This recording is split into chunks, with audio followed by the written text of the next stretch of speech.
boom when we... There we go. Your live chat room. Let us know when you can see and hear us, if you're out there. And I know you're out there. Bzz, bzz. Beep, beep, beep. Bzz, bzz. I don't think it was me. No, I think it was Heather's phone. I'm fairly certain. All right, let me...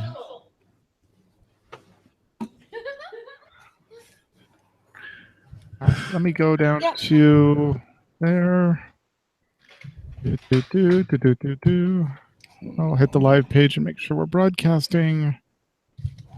And then we'll get going. All right. Blah, blah, blah, blah, blah.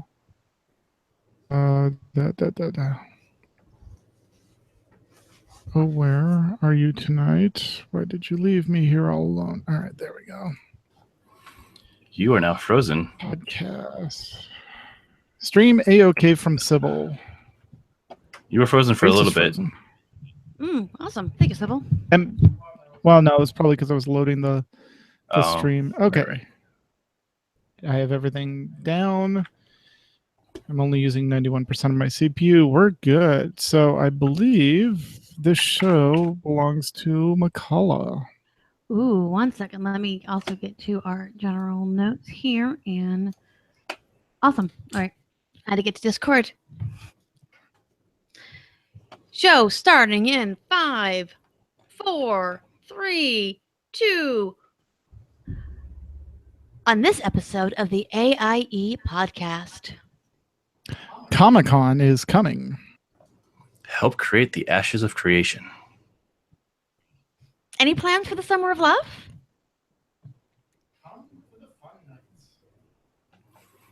And we are our own guest tonight. All that and more coming up now. Theme here.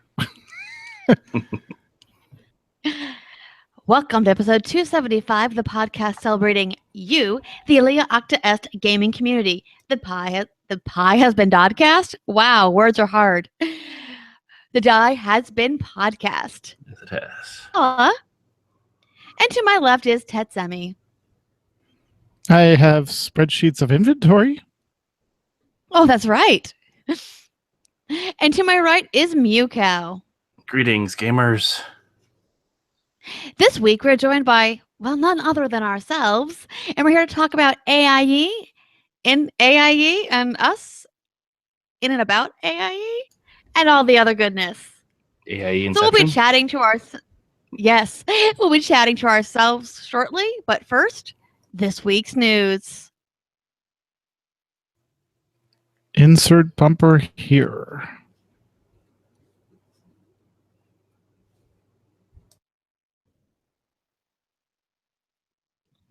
All right. Give me just a second. I'm waiting to see what Sybil's typing because I want to see if we're frozen or not. Okay, we are good. We're working now.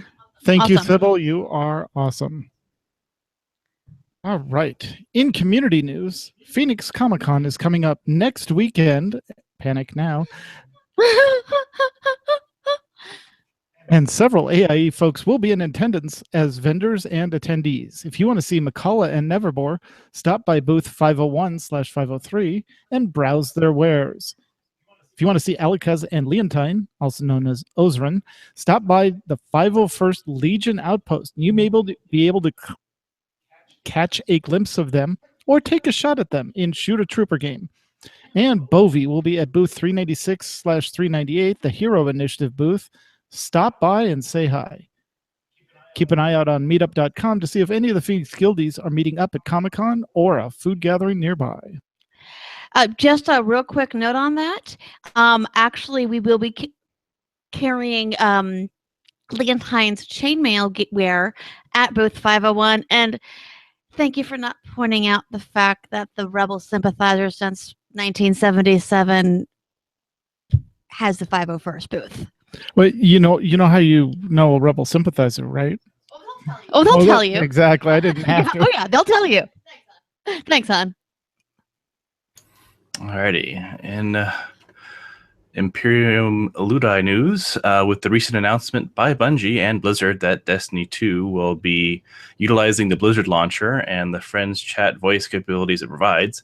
Durus has started a new poll asking folks that are buying Destiny 2 which platform they'll be playing on. Consider this a check of the community for possible AIE organized activities. I'll link in the show notes to the forum. All right. Oh, I can't read. Keep going. Galadion brings us a new update for Ashes of Creation. They've launched a Kickstarter and it's fully funded. You still have 11 days from this recording if you want to contribute and have a chance to get into the alpha. There is a new video up for the Kickstarter, and personally, Durus is waiting on the 3rd and 4th nodes videos. Another link in the show notes there. All right, and in Nomad news, Courtly is hosting a Rust server, and a very tight community has been actively playing on it. The server is keeping up to date with patches and other features as they become available. Out Rust with the AIE folks. Drop by the Survival Exploration channel on Discord for more information. And in WoW news, are you still working on getting Legion flying in Legion? There's some great tips and tricks for tracking what you need to do and how to get a little edge on the harder factions to get revered, so you can get revered. It can be found in the forums, links in the notes. And the Summer of Love, which is slated for a traditional first week of August, the planning is in full swing. If you'd like to run an event, contact Cyrene on the forums and Discord or whatever many alts and games. You can track her down on Twitter. Contact the officers. She's easy to find, I promise. Or contact me and I'll just text her directly if you really need. There'll be a coop run, a running of the X with the CTR guild like last time. The Remembrance Day, of course. Meeting up at the Shrine of the Fallen Soldier? I thought it was Warrior for some reason. And the traditional March to Orgrimmar. With Ralph's sad passing this year, it will be especially meaningful for our guild. Keep an eye on Discord, the forums, and other games as well. Of course, Twitter, Facebook, Greenwall. It'll be everywhere. It's the Summer of Love.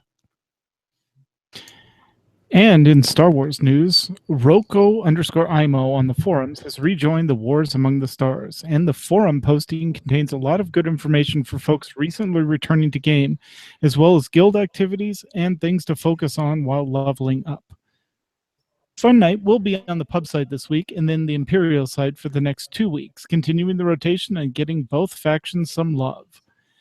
The summer roadmap should be published soon from BioWare. We saw a few hints of what is to come earlier from Keith, the new producer, but full roadmap with hopefully a lot more information should be out. The next boss of the new operation, Gods from the Machine, is entered testing on the PTR. For the Star Wars Ops wrap-up, on the Imperial side, the Lords of Light is finishing a couple-week break with people finishing up school, traveling for work, and getting ready for summer. Sup, Sith with Unlimited Power, ran Eternity Vault and got 4 or 5 bosses in Kraga's Palace with help from friends. It was a great night for all involved. And on the Republic side, the Soldiers of Light ran Dread Fortress and had a great night as a team. Looking forward to tomorrow night. All the teams are fully staffed, but keep an eye out on Discord on Monday, Wednesday, Thursday, because real life happens and fill-ins get needed a lot. All right. And in podcast news, the Escape Podcast 193, IOCath Daily. I see what you did there, Max. This week, SEMA, Max the Gray, and Astromech EPC 193 do a walkthrough of IOCath Dailies and talk about tips and tricks. And in episode 194, Stronghold Secrets, they talk all about strongholds, your favorite decorations, and tips for using your prosperity as a weapon. Interesting. Mm-hmm. Alrighty. In Final Fantasy XIV news, this comes from Durus and the rest of the Final Fantasy officer team. The data center moves for the NA servers completed without any significant incidents, and servers were actually back online ahead of schedule. One thing that does, however, impact AIE's server on Aether Data Center, Gilgamesh, is that it's now locked to both character creation and paid transfers, which was kind of like the backdoor until recently. Neither is currently possible as they're working to stabilize the population on high pop servers throughout the launch of Stormblood next month. Basically, they don't want people still trying to sneak into that high pop server. They're hoping that it'll discourage people to go to some of the other servers. That way, when we start playing, we're not stuck with 2 hours of wait time trying to get in, because the high pop servers are really high pop. So you'll definitely notice. However, the officers are keenly aware of the impact this has on recruitment and the desire of existing members to play with friends new to the game. We're following things closely, and while some are concerned and looking at the possibility of server moves, at this time, no options or incentives are in place for us to undertake such a thing, but we are eagerly awaiting Square Enix's decisions on how they want to attempt to balance populations. We are hurrying up and waiting in the meantime, so let the fun continue. And if people want to get people want to get a status, as they're thinking about getting into Final Fantasy, should they pop into the Discord channel? What's going to be the best way to find out what's going on with that? Oh yeah, the Discord channel for Final Fantasy 14 is very chatty, pretty much constantly. I know you guys are. Yeah, so if you guys need any information, jump in there. We're happy to discuss what we've been thinking and planning. And just if you want help or getting somewhere, just let us know. There's also a reminder that Final Fantasy Fun Nights start at 9 p.m. Eastern Time on Fridays. There's been some increased participation, and as a result, they're working on some of the Alexander 8-man raids. Last Friday, they completed the second stage of those raids, and they'll be focusing on the Creator Wing, the last 4 levels Alexander moving forward. So more on that in the future. Awesome. Wonderful. Thanks for the update. And speaking of updates, I have Captain Sybil's Star Trek Online's news summary for the week ending in 5/21/2017. Episode Smoke and Mirrors. It was released on April 25th. It'll be off. Excuse me, I can't speak. We'll be offering 4 new. You know what? That in post. I'm going to start that again. The last featured episode, Smoke and Mirrors, released on April 25th. There'll be 4th week rewards for replay until May Tuesday. Kipley Brown, the actress who voiced Lucari, Captain Komakari, I believe, in many featured episodes, was interviewed by the STO community manager, Ambassador Kale. Been posted to the STO blog. And she is a fascinating and talented voice actress indeed. The 20% off Starship sale in the C-store is happening from tomorrow, May 22nd. Now is the time for captains to get that ship of their dreams at a wonderful price. And it's the bonus weekend from Thursday, May 18th to tomorrow, May 22nd. Playing any game content that provides fleet or reputation marks as a reward will give you an additional 50% boost. Ooh, that is generous. And the stats, the recently released T6 light cruiser, upgraded and re-released T1 Miranda class light cruiser, have been posted to the STO blogs. And while you're online looking at all that wonderful stuff, don't forget that our Starfleet base is always seeking contributions of material and personnel. And check out the news, backstories, patch notes, forums, commentary, and all the wonderful goodies at Star Trek Online website, which is, of course, StarTrekOnline.com. And as always, Sybil, thank you so much for your wonderful updates. Unless you have any more news, let's go back to talking to ourselves. Hey, Tet. Hello. So I've been seeing your cute butt at that computer a lot. What you been doing? Yeah, a little of this, a little of that. You know how it is. All right. Yeah. No, I have been working on storylines in WoW. I think last episode I mentioned I had gotten my paladin to 110 and was starting on my druid. I went through and just double checked all my characters. So I have my mage Death Knight, Warrior, and Paladin now completely through their class hall and artifact, aside from the stuff, which I'm still doing slowly. I mean, I'm sorry, even on TET, I'm at like 28 of 40 for the soul shards from Illidan, because you have to run 40 dungeons. It's like, I just don't want to run dungeons this expansion. So, right. So I'm working on that. I did get my druid to 110.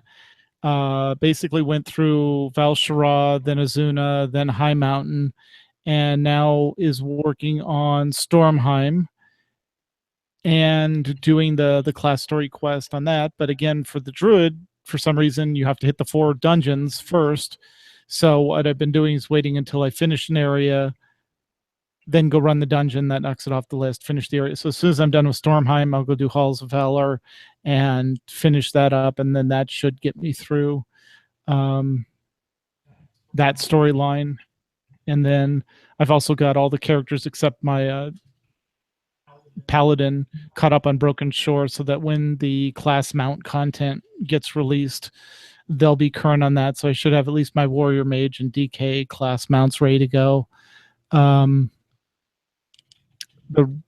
Paladin right now is stuck on, you have to do 12 world quests on the Broken Shore, and there are only so many a day that are there, so I'm working him through that. And then my druid, I just got through the opening scenario of Broken Shore, so I've got to get caught up on her. And then I'm probably going to tackle my rogue after I get my druid finished on the order hall stuff and the artifact stuff. So, because I've heard that's a really good storyline, and I mean, come on, rogue, right? You have to, yeah, So, of course. Yeah. And then, not to leave Star Wars out of the equation, I have been working on my IOCath daily slowly on both the dark and light side characters. I've almost got the reputation capped on the light side, and I'm still working on the dark side. And I've got a couple characters in the middle of going through the Knights of the Fallen Empire storyline, and a backlog stuck on Ilium because I go through the whole story. I'm like, there's story content. I want to see it on all my characters, even if it's the same. I enjoy the story content. So while there's mechanical things to do in WoW, there's story for some of the characters I haven't seen in Star Wars. Like I said, we're about I think we have 3 weeks left on the achievement to open up Tomb of Sargeras. And then I think they said like mid-June is when they're going to open it up. So figure 2 weeks in May, 1 week June, and then probably a week off, and then launch Tomb. So we'll see. It's soon. So awesome. All right. But Mew, what have you been up to? Well, my time sinks besides the 2-year-old running and causing havoc around here. Has actually been getting reabsorbed back in Fallout 4. Basically, I decided to create an alt. I know it's weird of me, but I wanted to run through. Happens. Yeah, it never happens. It's so strange. But I wanted to experience some of the other ways of doing the quest line. For those not familiar, Fallout 4 kind of has like these 3 major factions. You can kind of consider it 4, and you can play the game any ways. You can dabble in all of them, or you can kind of hardline in one faction. And, depending on your choices, it's a totally different game. What the outcome is very different. And so I wanted to see what it would be like going through as Brotherhood of Steel. And so, yeah, it definitely was a different way of doing the game. You spend a lot more of your time in power armor than you do in the other factions. So it was definitely a more of a high-powered game and different choices. But yeah, that reabsorbed me. My first run, actually, I decided to start with Railroad and kind of finished with the Institute. So that was, again, a very different playthrough. But yeah, that game, I mean, even if you aren't focusing on the main story quests, you are really sucked into just the whole world. It's very alive. There's so much to do. There's dozens and dozens and dozens of places, settlements that you could just build and go crazy with. And even if you have like your one main place, like you can go crazy with that place and make these giant fortresses full of interesting displays. And they even have logic gates so that you can create all kinds of crazy displays, and you can create games. It feels like an adult Minecraft. It's so involved. And I just checked, and I've apparently spent 298 hours in Fallout 4. So Wow. Yeah, apparently I spent a lot of time in there. That's awesome. Beyond, not counting the MMOs. MMOs kind of are like an unfair one, but I think the second longest non-MMO game I played is probably Mass Effect Andromeda, which is currently at 98 hours. So it's I definitely get into those big games. But speaking of MMOs, as far as what I've been doing in WoW, on my heroic team, we actually managed to take out Elisand and Gul'dan on heroic, and I actually managed to tank them. So that was kind of a different way of doing things. I'm usually a maining DPS, but we recently had a bit of a rotation of duties in that team. So I ended up taking that, and those are definitely very different fights on heroic. I know Fert just recently downed Gul'dan and Elisand on regular, and that was a pretty big achievement for us. I was just a DPS at that point, but playing them on heroic definitely adds a whole new layer of complexity, not just because there's more hit points and more damage coming out, but like more mechanics.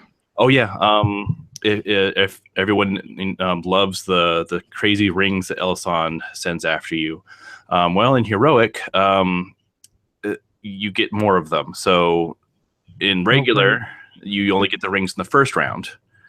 In heroic, you get them all rounds. So, so you're having to do the new mechanics plus the ring mechanics. And on top of that, she double does the rings as she gets deeper into it.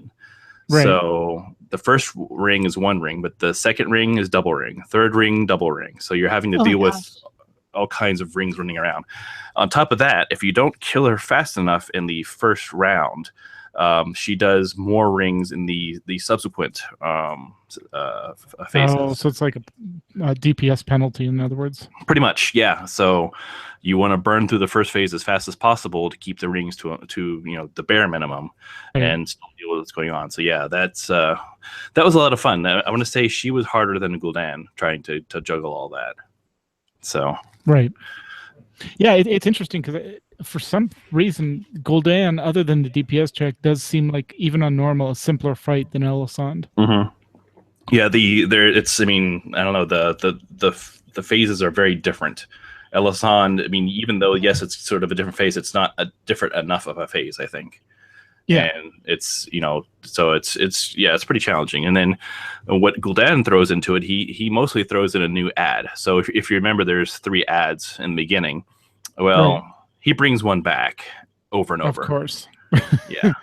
Is it the Inquisitor with the eyes, or is it just the X guy? No, it's actually the what do they the call jailer? Him? No, it's actually no. This might be a 4th one. Come to think of it, it's one of the guys with the giant wings. Yeah, that's new, I think. Yeah, so it might be a new guy, but yeah, he comes through and wreaks havoc, and so it's kind of an extra tank swap on top of what you're already dealing with. So that was fun. Good Lord. Yeah, I can imagine. Yeah, no work there. No, not at all. No.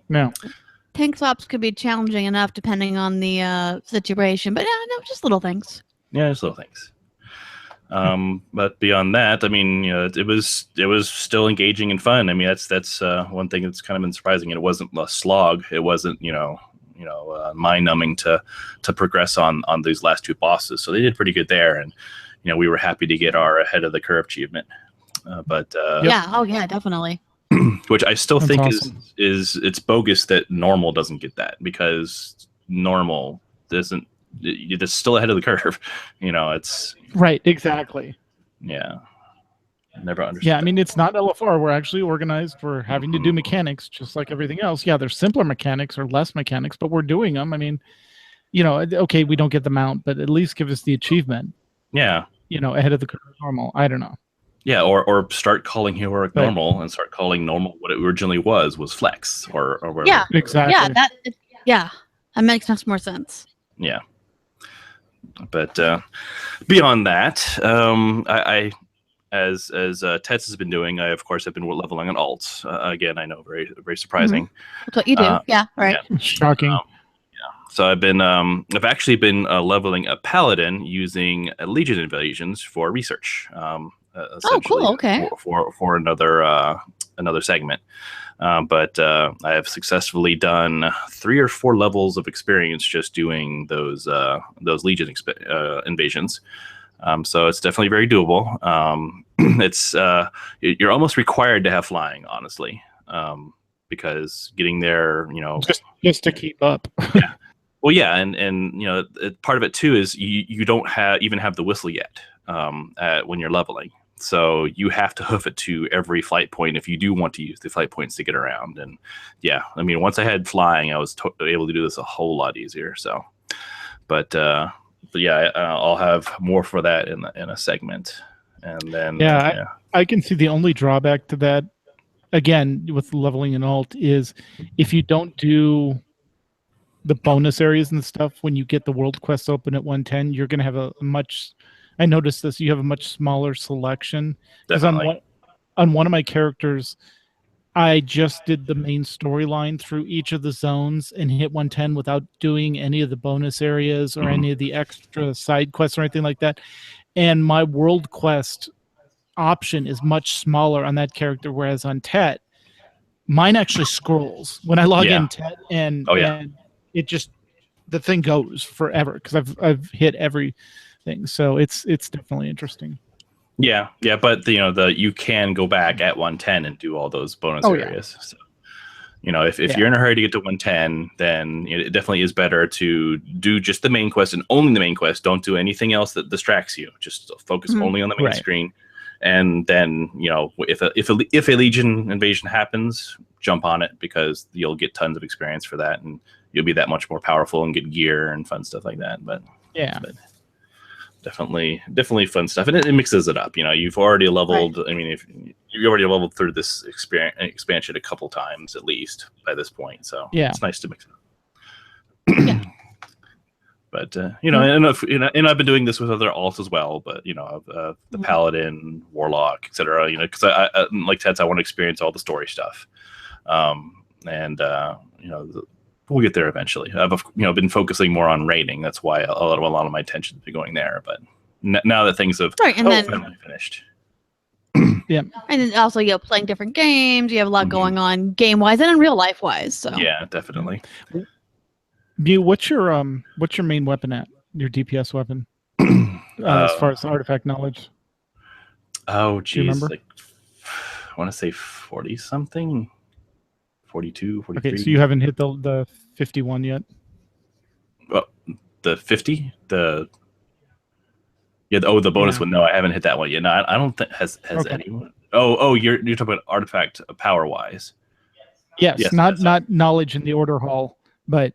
I'm pretty close. I want to say I'm probably 2 or 3 traits on both of my mains from getting maxed out. So should be. I'm on the 51st one. I'm working on that one, and it's 400 million artifact knowledge or artifact power, and I'm about 150 into it. It's like, okay, yeah, I think my artifact knowledge is 30.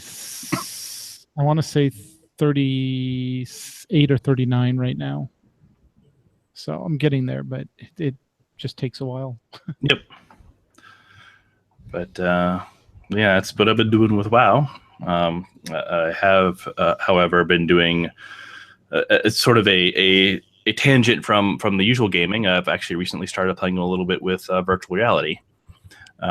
Oh, wow, really? Yeah, and for reasons I'll discuss more in the Final Fantasy XIV stuff, I had to redo my system a bit.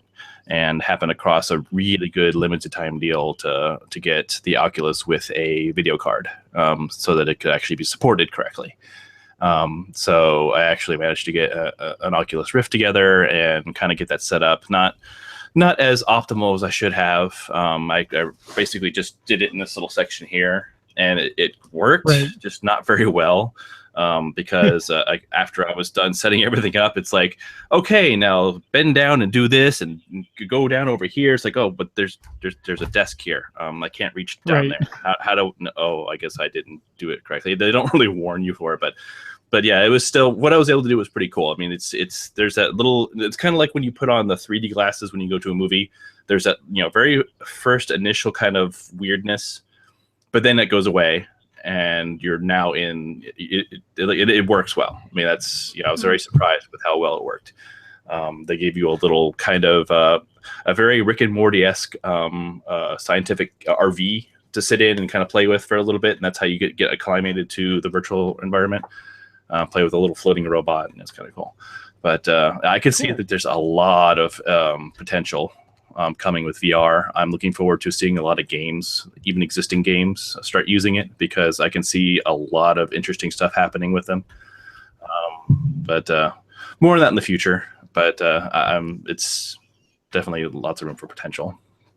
Yeah, I know. I was listening to one of Scott's podcasts, and he had Steven Schleicher on, and they were actually talking about shooting one of his board game podcasts and making it VR ready, so that you could, while watching the podcast, put the glasses on, and if you wanted to move about the table and look at the board and stuff like that, and then when something important happened, like the card or whatever you were needed to pay attention to for the game, would pop up on your screen in your field of vision, so you could see it while you were looking around. I'm like, oh yeah, that's, being able to watch it instead of doing the standard 3-camera shoot on a board game podcast, being able to get in there and wander through the podcast sounds really interesting. Oh yeah, no, that's I've actually talked with some virtual card game people. When I was actually working at Hex, we discussed this as well, that we actually wanted to have the ability for VR games to play like that, so that you're actually putting down a card, right, and instead of it just sitting on the table lifelessly, it could actually pop up a little bit, and the guy that it represents actually stands up and is ready to do whatever. Or if you're putting down a fireball card, you're casting the fireball at whatever you're shooting it at, and neat things like that. Yeah, so it's very cool. Lots of potential there. I mean, they need to do it right, but I can see lots of gaming potential even for our analog games. It's going to really bring them into the virtual. I just want to remember the original Battle Chess? I just want to get Battle Chess in VR. Oh yeah, be awesome. Oh yeah. Well, like I said, almost any board game, anything that like you would physically just put somewhere, like would just come to life in a VR. And not only that, I could be playing with you guys that are in Phoenix and I'm here in Texas. Exactly. Right. And it would be like we're in the same room, because I mean it's immersive. It's your ears, your eyes. I mean, that's about it. But it's, you are there. You create an avatar. In fact, I'll be playing with the Steam. Apparently, you can do Steam stuff with the Oculus too, even though it's not Oh wow. Okay. Steam one, but they actually have the ability to, you can create your avatar in front of you. Like you can actually put stuff on it and kind of mold it. Yeah. And speaking of which, I actually watched Scott and Carter. They did a kind of a shared VR thing. They were doing 3D painting.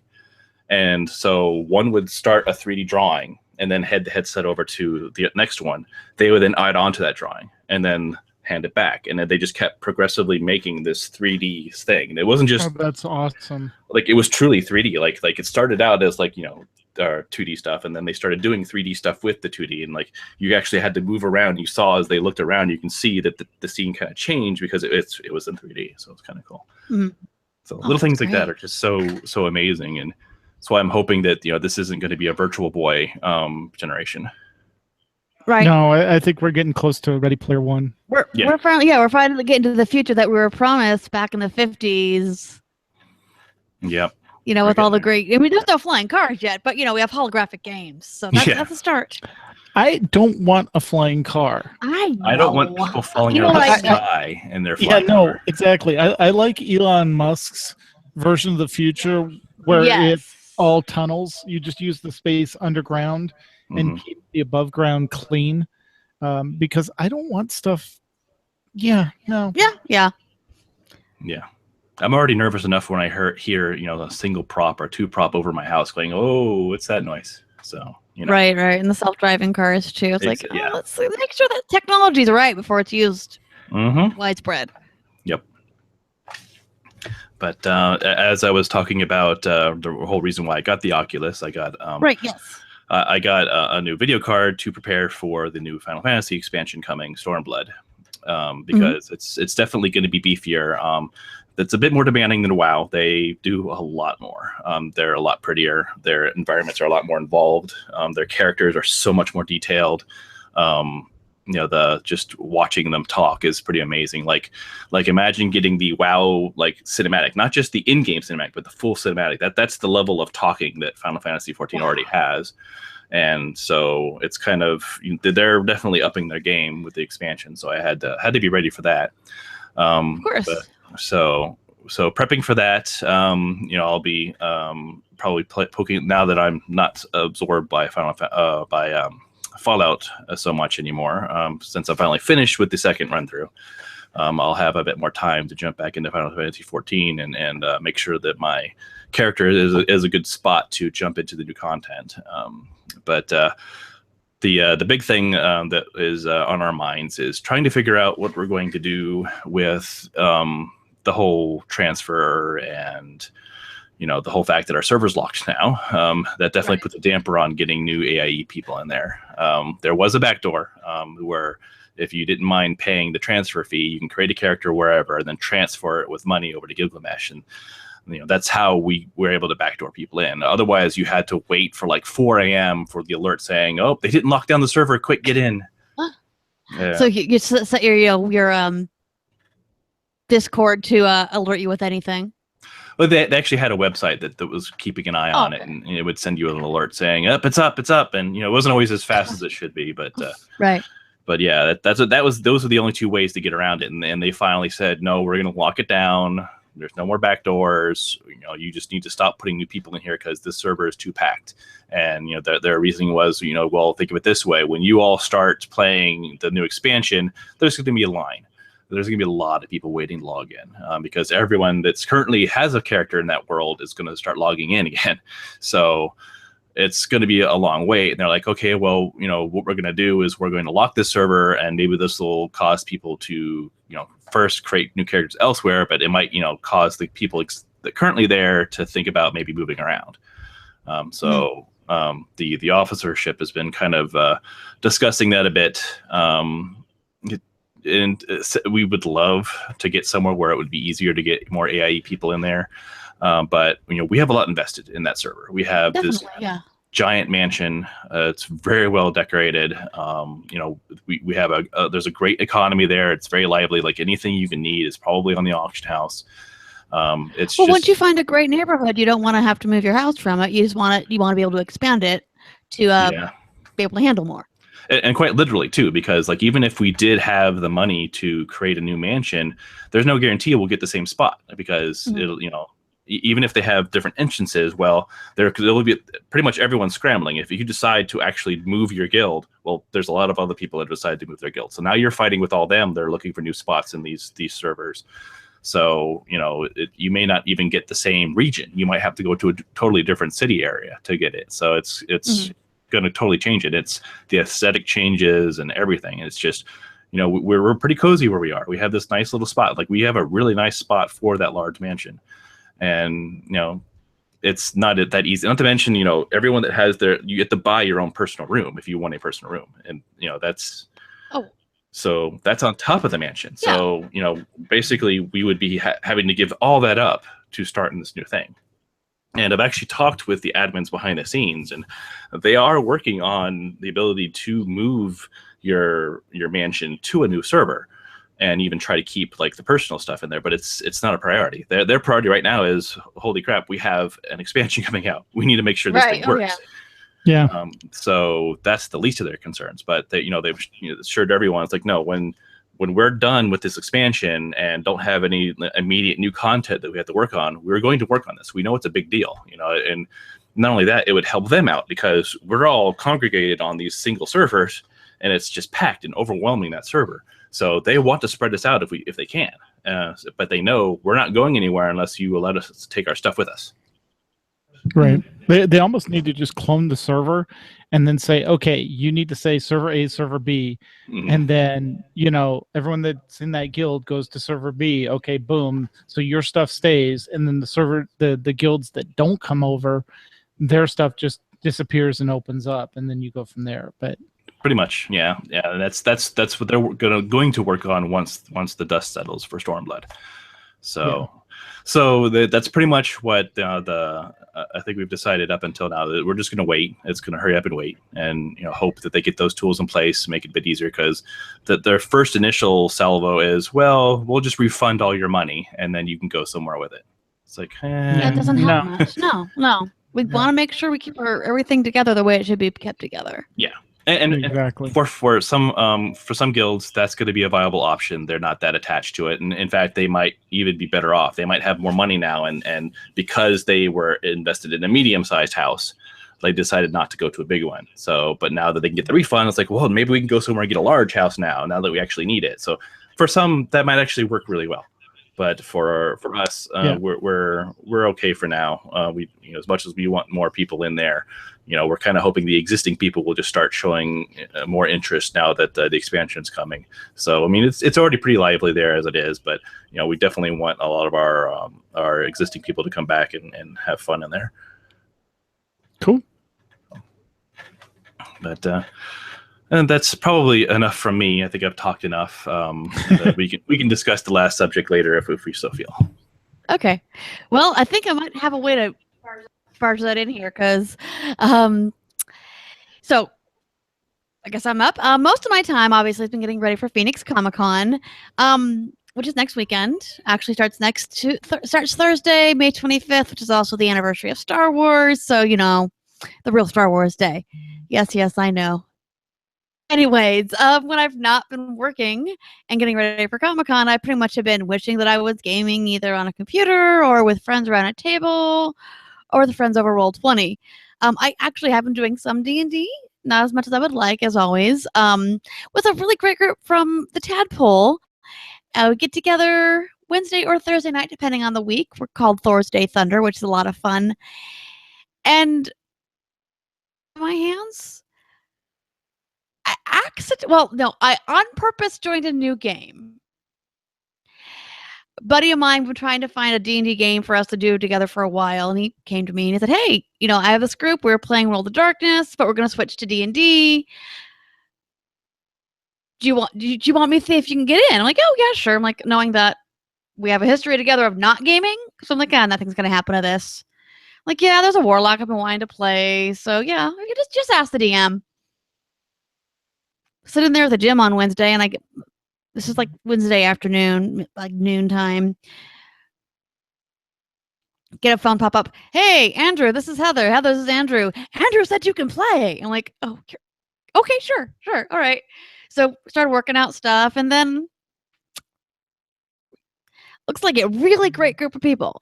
Really knowledgeable in playing for years. Good personalities. They match well. Matt and I are both the new kids on the block, so to speak. So it wasn't like completely going into a new gaming group. And then today, someone mentioned the name of the group is G&G. I'm like, oh, cool. What does that stand for? Geeks and Geeklets. That's our podcast. Yeah, we stream and it's a podcast.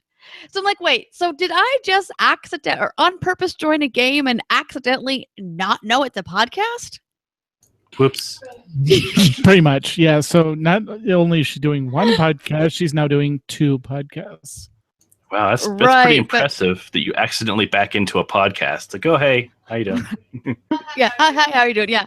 So like today I'm talking to one of the organizers, one of the lady who's half of the couple that runs the game. Like, should I use my podcast mic or should I use my regular headset? So, yeah. Yeah, I'm the only person I know that can join a game, and it'd be a podcast. So really excited about that. And for my folks who were in the Move Minor Standard game, the warlock I'm playing is the offspring of a certain changeling and a certain warlock. And so I'm actually playing my character's daughter and my buddy's character's daughter, because there was always this joke going on that they were a thing. And then we made it. And then a few years ago for Nerdtacular, I rolled her up and just started, seeing how long it took for everyone to realize who she was, and they didn't, and it was hilarious. So I'm actually kind of breathing life to a character that already existed, because I've written so many character histories in my life of characters that never get played, and I'm just going to start reusing old characters. So that's what's going on in my gaming news. Oh, and one more thing might be coming up, Tet. If you look on Facebook, you'll see an invitation to a group called City of Mist. Mills found a new game and he's obsessed, and he's going to do like a 1 or 2 shot thing of it, and he's trying to talk me into GMing it. Oh, cool. Very cool. There was an email last night that he just emailed me, and it just said, I got a message, check your email. I checked my email, and the email says, I'm so sorry. I'm like, oh my God, what's going on? Yeah, no, it was all the gaming material. So nice. Yeah, in your copious amounts of free time, right? Speaking of my copious amounts of free time. So, it's con season, which means for us, there's 2 cons we do. There's Phoenix Comic-Con and there's Nerdtacular, which we still need to figure out if we're going to be pulling off a podcast or not. We should. But speaking of Nerdtacular, a few weeks ago, the beautiful and amazing Amy Frost, who's Denoria of AIE, had this crazy idea to do Disney 20s cosplay for the meet and greet at Nerdtacular. That sounds fun. So immediately she joined the 2 most cosplay people she knew, which is, Mews' geekily awesome wife Jen and myself. So we quickly, before we even brought out to anybody else, we figured out our characters. Amy is Belle, Jen is Leia, and I am Snow White. Okay, Jen is Leia because Star Wars counts for Disney now, and because we quickly grabbed the 3 pale brunettes that we could get a hold of, because that's pretty much all 3 of us. And then we brought out to the tadpole and started a group, people to join us. So there's actually I think 8 of us at least, which is pretty fun. And here's the thing though, the 1920s isn't really styled for a certain figure type that I have, which is shapelier and kind of soft in the middle. So in my copious free time, I managed to go back to the gym. And drag me with her. And you went once. So in theory, dragging him with me. That's because I haven't gone because I've been doing dinner while you're at the gym. Okay. Anyways. So in my free time, I'm going back to the gym, trying to be healthy, because cosplay working out is a thing. And speaking of cosplay and Nerdtacular, if you want to join us, drop me a line. I'll hook you up to the group. It's going to be a really good time, and we're trying to figure out how to do a slow motion musical number. Kidding, not kidding. That should be awesome. Yeah, and I've been watching this from the sidelines, because of course I'm seeing Jen's side of things, and it's like the scramble for the outfit, and the oh crap, we have to work out. We don't have to work out, but we encourage each other to actually. Yeah. They started it. They started it, and then I joined them in the working out. Pretty sure Amy and Jen started the working out. Yeah, plotting and whatnot. Yeah. Either way, it's good to get moving, right? It is, and it's also really fun to have workout buddies, even if they're just internet workout buddies right now. Mm-hmm. Well, clearly you need to cosplay. You clearly need to get a treadmill, and you can just walk while you're D&Ding. Yeah. Yes. Yeah. Just you can get the feeling of actually having to walk on your journeys. Walk everywhere, right? Yeah.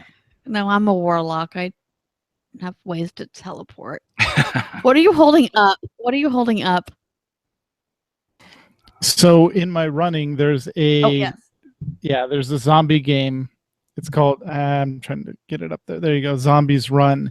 And as you run through the areas, literally run while the missions are playing, you pick up items and then you can take those back in the game app itself and turn those in to build up your base. So the better you do at running with picking up stuff, keeping your pace up and stuff like that, the more stuff you get to build out your base in the app and stuff like that. And they send you, it's cool because it's kind of like Star Wars. You know how when you complete a mission, like an hour later, you get this in-game mail that is a follow-up from one of the characters on the mission. Mm-hmm. The does that as well. So whatever mission you've completed, and there's 6 chapters and a ton of missions in each chapter, you'll get an actual email from one of the characters following up what you just did, the mission you just did. And so it's really cool because it's most of it is dialogue that you listen to, like over the communications and stuff that's happening, but it's a great character interaction. And in between, then you're listening to your music or whatever else you want to listen to, and the mission will just kind of cut in, happen, and then drop back out. But the fun part of it is there's ones where it'll say, you just hear this alarm go off, beep, beep, beep, in your ears, and it'll say zombies spotted, and you have to pick up your pace. If you're walking, you have to walk faster. If if you can run, and the faster you do, the more likely you are to actually evade the zombies. But if the zombies get too close, you end up dropping one of your items to distract them and then keep running. But it's fun. Very cool. Yeah. So that's all I have in geeky stuff and cosplay stuff and workout stuff. And Tet, do you have any shout outs? We do. We have from Nitrek. Oh, a shout out to New Braid. This is in WoW. And the teams that got heroic down these past few weeks. Yeah, there were a lot of teams that it was kind of like a domino. We saw the first one go down, and then second one, I know Civ's team got the guild third on that, and then a couple other teams have been getting it lately. So it's nice to see the teams gear up and progress on that. Suli says Deja Noobs progressed with heroic Croesus this week, and they're generally righteous dudes. Arv says special shout out to Benori and Raceavon in Star Wars for helping him out with his ops team. And Dent from Star Wars says he'd like to give a shout out to Soldiers of Light. They ran Dread Fortress last week with the help of Seema and Primal. Cool. Yep. All right. And I think with that, McCullough, Mew, unless there was anything else you wanted to bring up, I think we're pretty much covered everything. No, the only other thing I can think of was you were talking about D&D podcasting. I actually stumbled across a really interesting one called Hyper RPG. Really? I don't know how I stumbled across it, but a couple Fridays ago, I was for some reason on Twitch and came across them, and they were podcasting a Star Wars session. So that was pretty interesting to watch. There was some OCs going up at the Battle of Endor, and actually successfully going after Han Solo. So that was pretty interesting. That's going to change history. Oh, yeah. I was like, oh, wow, that totally changes everything. It does. I was going to say, it was very interesting because they actually even went, like, once their stuff was over, they actually discussed, like, well, how did we just change things? Well, I guess, Kylo is actually just, actually a well-adjusted Ben Solo sitting over in the corner. And so it was kind of interesting them going through the alternate universe they just created. But yeah. Well, yeah, that'd be a fun way to, like, go through the EU, too. Mm-hmm. I take those EU storylines and rework them. Because it's no longer canon, so anything can happen. Oh yeah, do whatever you want with it. And by the way, I like to make my geeky gaming joke is you stumbled on it by missing your dex check. Oh yes, I did. Well played. All right, so bad gaming puns aside and changing history, that's our show for tonight. Well, the chat room, which is Sybil. I love you, Sybil. Thank you very much for joining us this evening.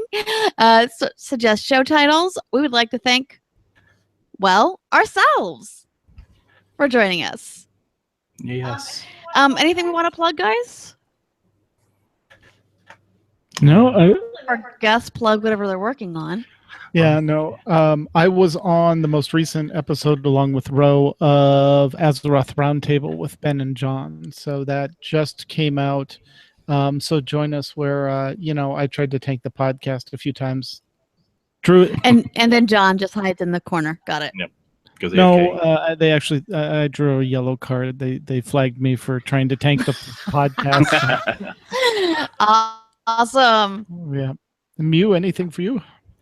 I do this podcast called AIE Podcast. You might have heard of it. But no, I've done a couple of alt-tituses. I guess there's already one in the hopper, but I'll be working on another one shortly. So that'll pop up to the usual spots. But yeah, that's probably about it for me. Yeah. I have the one from the end of April because the show came out and then you put it out. So we'll put that at the end. Cool. Great. All right. Well, anything for you, McCullough? Well, I am also, oddly enough, I co-host the AIE podcast. Evidently, Heard of I'm that. joining another podcast, and I'll get you guys information as that comes around.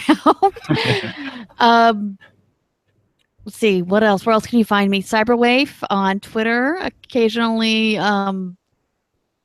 babbling about geeky stuff and political stuff and asking where Kenny is.